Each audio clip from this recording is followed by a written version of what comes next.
Huma na taog kaon so karon na ata diri guys sa Puente Circle, no? Sa mga progressive o pinakabibo nga lugar diri sa Cebu City. Moro kumbaga signature area niya baka mingon vlog ta Cebu City mao gid ni. So nagkakita makita diri mga lights, sulod ta. Matabo. Ha? Patok kayo. Wala yung pedestrian, wala yung First time ta guys nga nakatungtong nakasulod diri sa Fuente Circle diri sa Cebu City, Philippines. So inana ka bibo ang area, ang dalan tuyok yun, circle good, is circle tuyok. So mao na siya guys, no, ang yamaw nga area.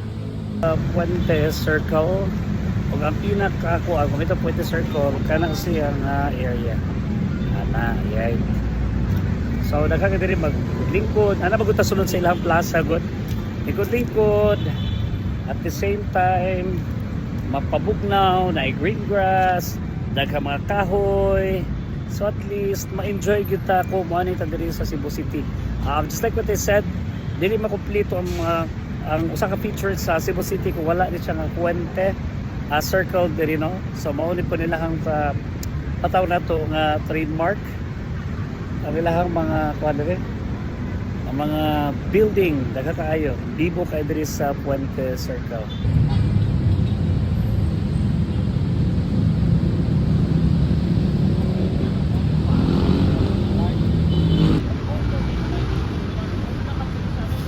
So guys, yun na nakabibo diri sa Fuente Circle diri sa Cebu City.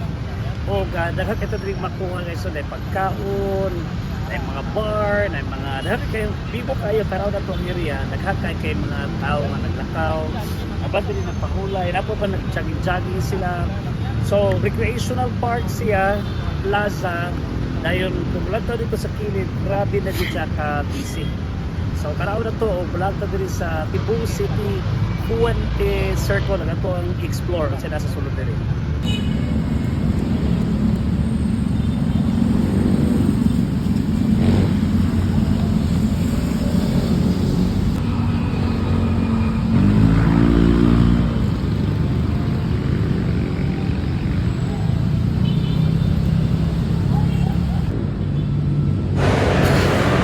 Daghang kay salamat guys sa inyo nga pag-uban ug sa sunod na mga videos magkita na po kita. Thank you og maayong gabi kanatong tanan.